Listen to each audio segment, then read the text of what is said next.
Star kanyumiro kenkola video then kasafu kanyama of course kanyumiro kapya mwetuno nyaba tutumva abenjawo tuba ntitwogerako nabo tuwaya mu business yabo ya music batambudde batya baze batambula batya kintu tambudde kitya so nakuwa ndi musanyufu okuba nti mu mbere y'okuba tutambudde tutagala mayi bino byakuziba ebintu bya industry kati tekyali muntu akola ku TV ngoli studio presenter still you make it out wali eri mpola nokwasaganya so ndi musanyufu okuba nti negatiddwako the one and only princess mumbeja simanyi wa mumbeja wa manya matufu oba mumbeja alikwala leba mumbeja wa chiwani negative wa kulewana andone princess Amiirah Amiirah sababu buze kwa tula kunyimba nga nabatuwiza kutoyeza maindi metro metro waliwo aba streaming live kuba mala nenfuna amalowooza agenjawulo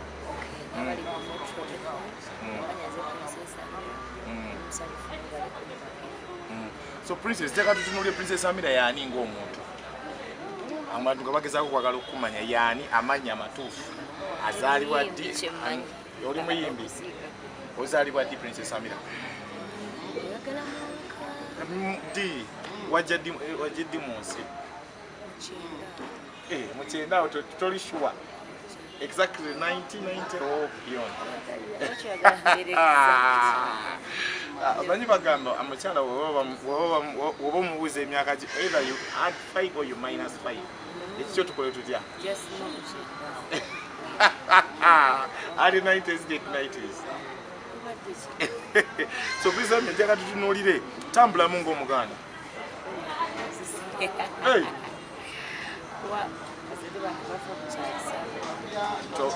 tobamanyako gwe ng'omuntu tobamanyi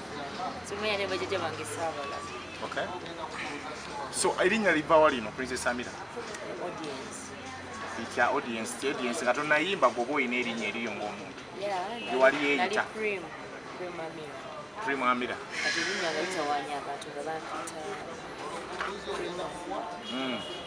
so amanya agaddala ge Prime ani weddira ki weddira nti so liriva ku Prime n'olijjako n'ogatako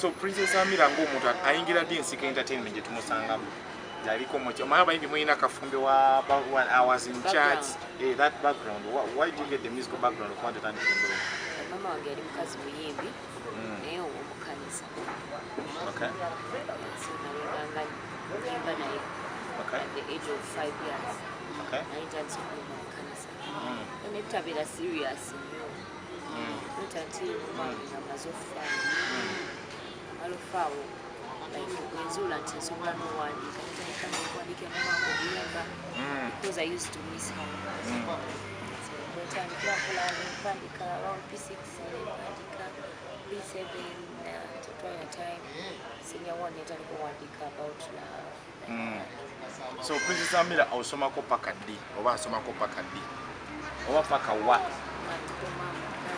nina diploma nsoma sindi masoma ekyo gawitayitamu I was a darling watata wange ane Vancouver oba baali bakukuwako ku bimasomero ago I was a darling though tata wange naddala level nasomera amasomo mangi but briefly nasomera 7 najimala ku seminaries nursery nali Mapeera nasomera awo mangi wakati Mapeera bitundu by'Entebbe Mubende Mapeera nursery school Mubende primary nejimaliriza ku St. Mary's Mubende netandika secondary St. Charles Siwaga Mubende nensomerako Etiana Modern secondary nevayo nejimalira ate ku Mayeka yeri mu bitundu ki Kampala so tutunulye princess Amiirah okujja mu ndongo ojja okola oluyimba olusooka olukolera wa recording your first project recording leyo wali akazimu kakaita Graceland ali around Bunga Suya studio side ya wali Nasubira ina studio timu ya Graceland n'okweyongera Graceland wenyini kukizimbe kwenyini kwali kalina kwali ku studio Nasubira yomo kubakola bya awo natandikira so okola project ya soka bali bagiyita bate Oba kyajijjuke. Kyajijjuke kuba yali album nagisuula later amaze okufuna music. So wali okola okudropping album eyo music yayita kusanyusa style ya music yali nfu oba onyimbaga Studio you did feel producer oba studio like na music omutwala wantu owulira ng'oba ki nga distortinga oba nga sound kyali mastered nga tasooka bulungi. So tujja ojja ddi n'ogamba ndi ntandise okukola commercial music oba music agamba okuba nti at least no my first project ngo dropping album eyo 2013 but still teyali commercial nali nkola ku ndowooza kuya commercial nakatandika like 2016. So okola jangu ekokula ate no taking a break? No, namukola naye nkola byange byakunyumirwamu. Biki ebirala by'okola nga ebikyali bye wali okola ebiseera ebyo nga tebikukkiriza kuwabudde bwa music? Nali nina bookshop. So I used to finish my shop. Bookshop like around town, off town? Yeah, around town. Yes, waggulu ali ku galiraya? Oh, Kabozi then not down. Okay. So tutunulire okuva awo ojja luyimba ky'olusamba akaddi. Sibucha after 2015. Mejamu okukulya kola. Naye sibucha yemisa. Ennyimba zo zikola gwe zeewandikire bakuwandiikira? Kyanga okwekulenze na muwandiika. Nazaawo nsaaliza olunalugula. Osange nalo nalugula then nenzako sibucha nzina mumwandikira. Then nengula limulaavu. Nziza wakafuka nzina kuwandiika. Like that, mbeera mixinga. So sibucha oyo yali w'amaanyi. Mu interview gye nasobola okubaako ne mukulu Bakiddawo mabega kwe yaŋŋamba walina obutakkanya naye ng'olaga tokkiriza luyimba olwo. In fact mwasooka tutwala yali wa Dr. T. Ovaayo nga ye saidi ayagala very wa approach. Banoonya ngambe ki? Attention. Yekyo ekintu y'okuba nti abantu bakitegeera. Attention nga ye considering but I remember Dr. T Kinyini yani project twasooka gikola wa Dr. T. Tugikola n'angamba lunyumye but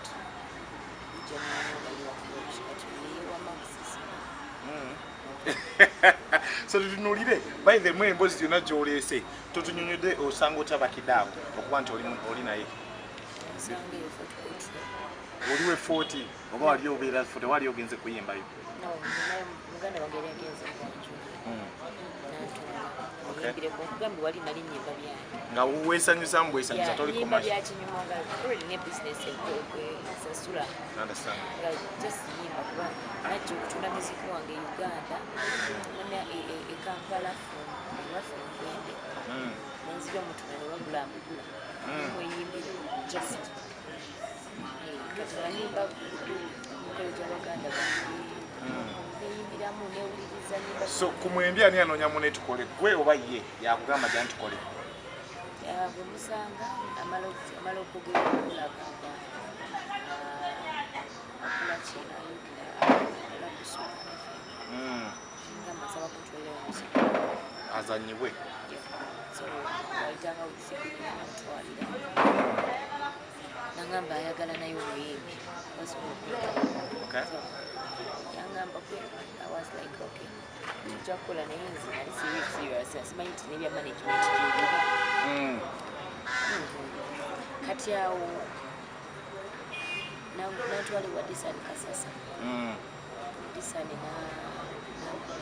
Bakiddawo nabuze Disani ogezeemu ebanga sound check oba ku TV wakiyita screen test ebangezesa nemba nga mmanyi nangulira oluyimba lwa musango gwamu tuluvoisinga tubaluvoisinga kyati naliko mu competitions za kampuni wasomide nemperforminga buli nebamusatu so I came to know Selector Williams ono ali ku Sapienza kati sawa zino Selector Williams natwaliwa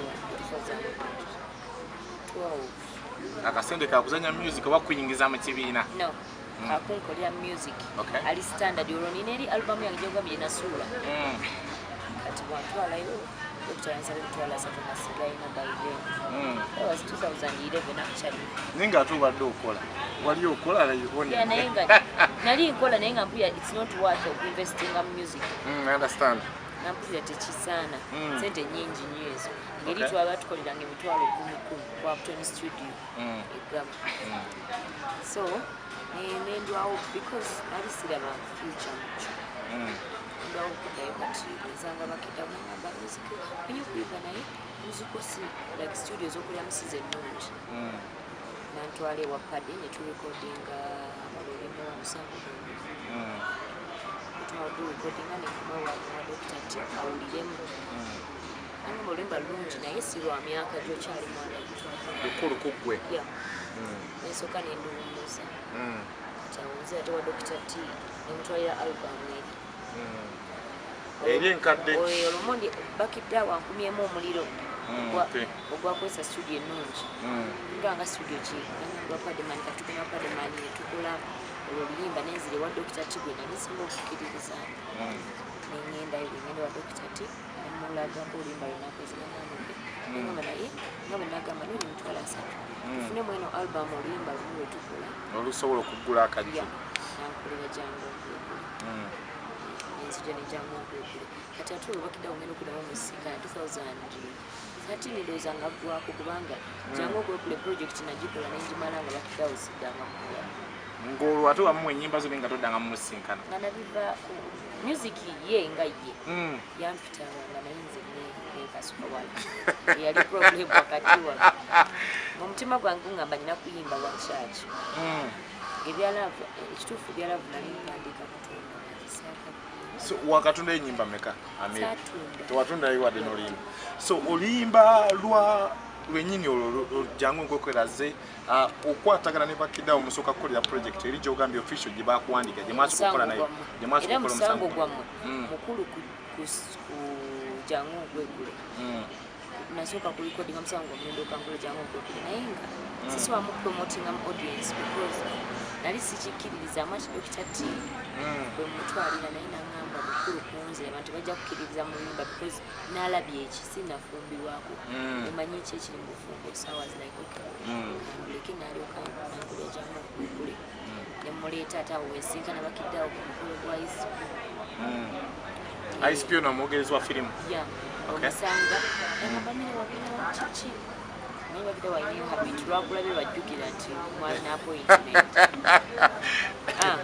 Nemugamba gyendi nemugamba nakuzira akayimba k'emikolo nakawulira naye kagenda kukolera mukolo akati bwetambulanga ffenna mukolo kinaye nga ankulula bukuluzi nga oli wakusika busisi kuba nti sirirabira olumu namutumanako nga manye simwevuddeko nyumba y'olusajja oluneesibako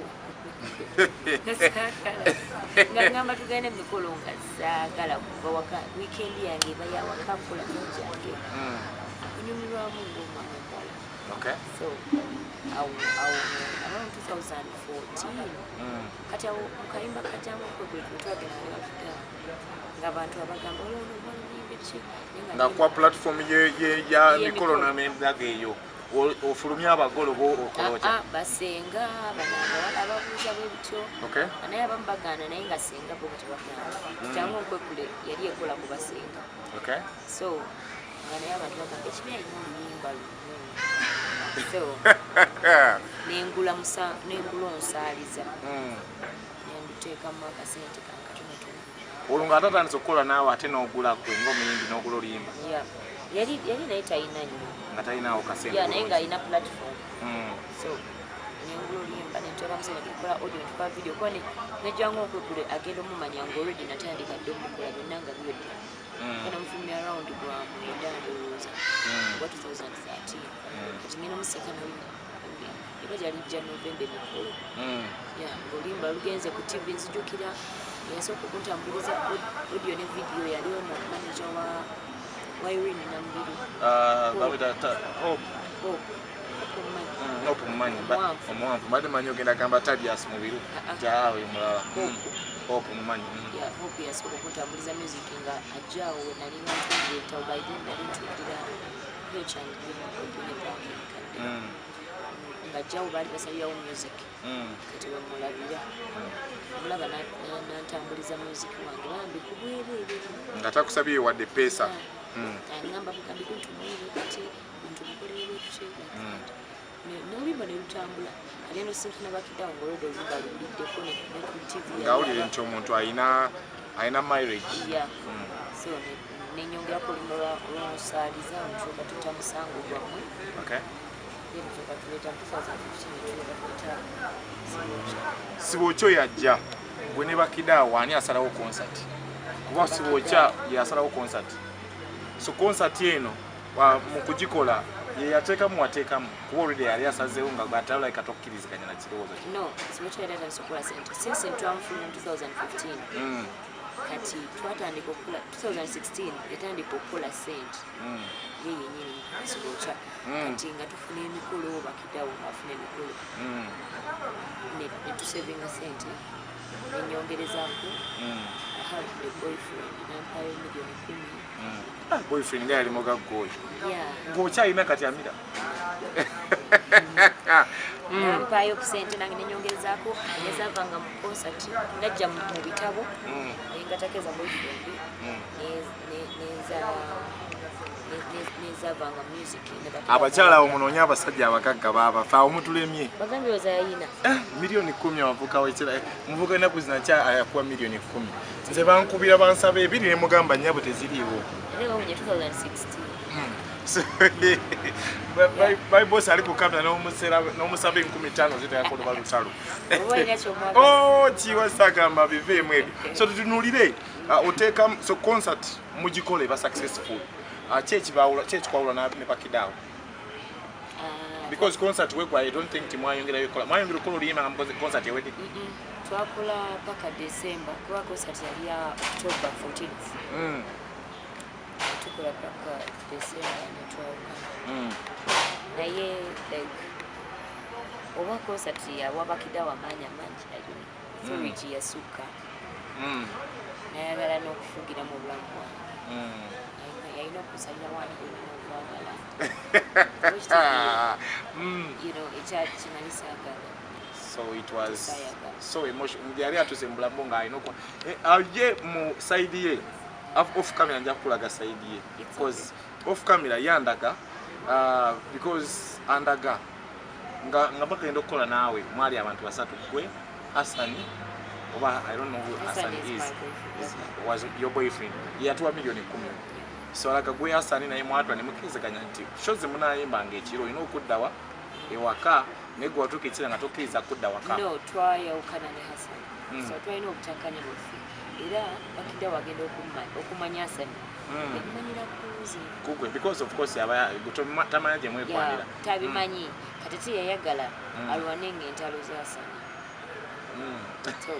nempulira nga ntami one time zitukira nimugambeko ngenda buka moto in fact yalaga mwali muva kwa ambiance yali agana okutwala kwa ambiance wali obuuka mu motoka n'agamba nita tubuukamu kankwise mu kifo kyoyagala nani gyayagenda kwa ambiance I was stressed naye nga nkakanzire waka nengamba nemala kwetta namanya nti mpulira nnyigirizibwa so nimugamba ateeka kwa ambiance Bakiddawo n'ayimira kwa ambiance naninda natandika okubagamaga n'alinda paka emmotoka eyakonona kati bwe ntula mu motoka natandika otugoba okitegeera natandika otugoba paka kololo twamukolirako eyo mu bikundi by'ekololo eyo bikomerkomera byekololo ate nobubala bungi ekololo eyo kasaazaani ate tulwagenda kubala twapakinga just somewhere ye n'abayitako nga talabye so him alaga mu mbeera eyo gwe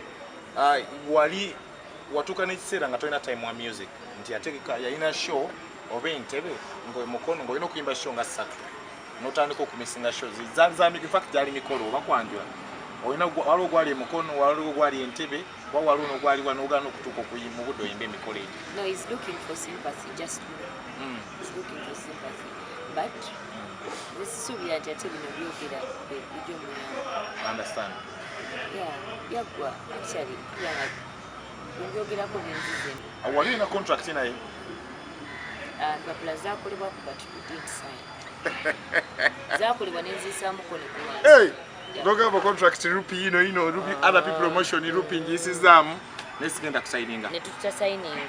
Waliwo byali collections zibalina okukola. Tebakumyawo. Okay. So over ku awo nyini ovuddewo after Sibocha break or taking at watch break again.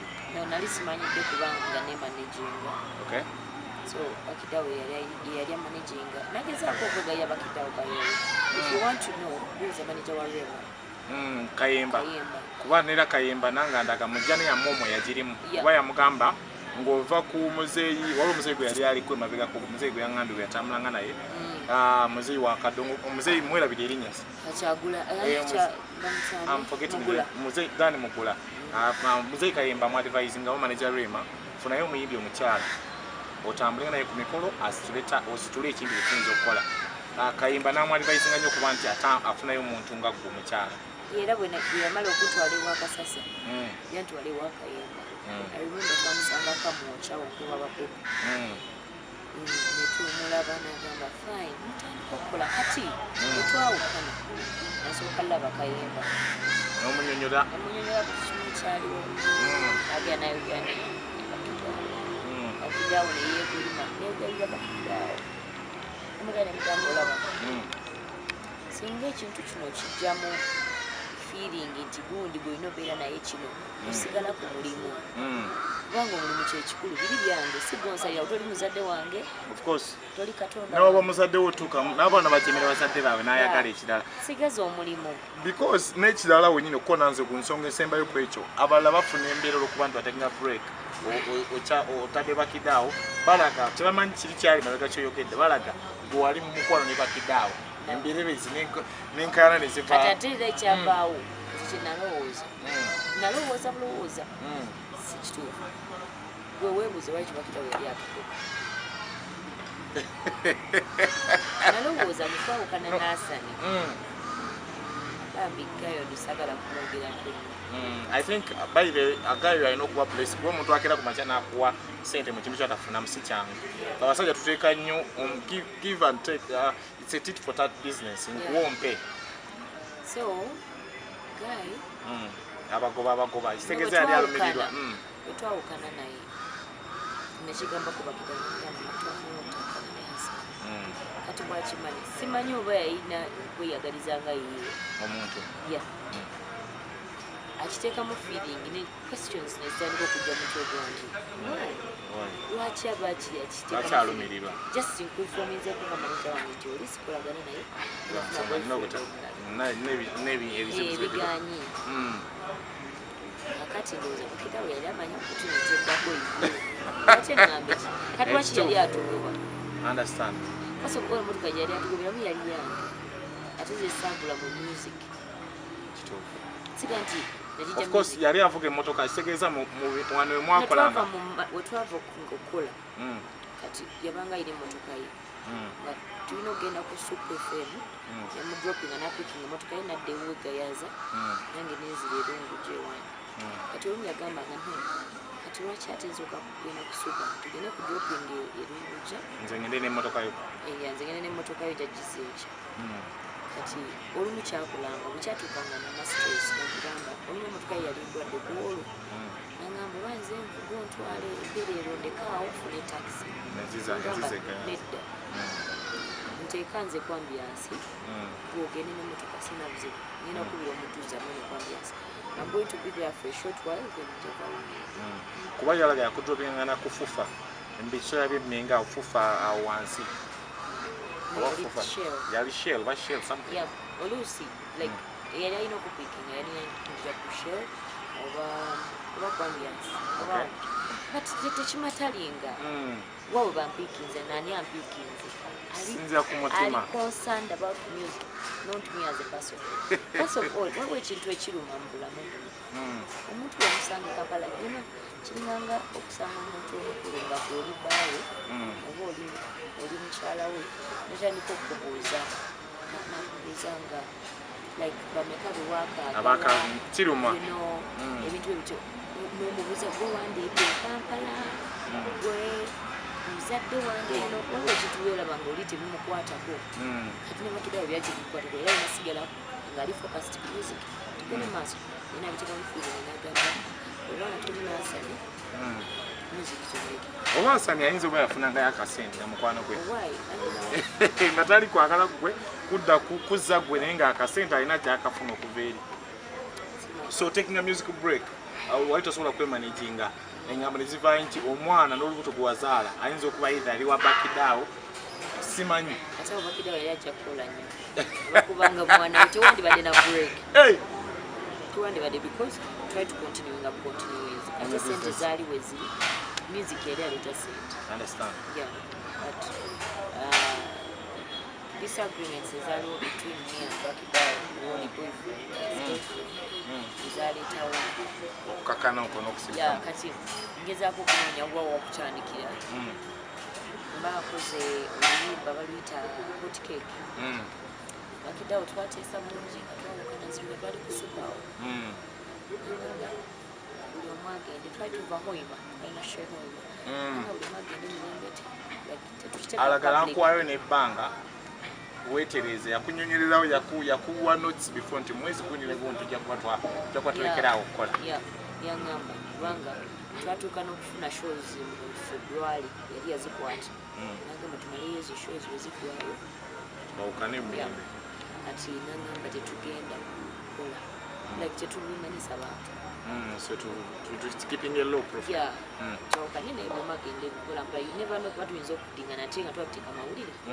I was like, okay, thank you, Muslim. Nitandika kujiya ngeri ki gyentandika bulamu bulala. Sendo lwali lwakusatu oba lwali lwakusatu lwali lwakuna ndi Jomatini nankubira wa Bukedde Vision Group yankubiranga lwakubiri nembikanga Bakiddawo ku website agamba waliwo basimanyanga ba Emboozi agambye mbu wafuddeyo bakule golden I can't recall.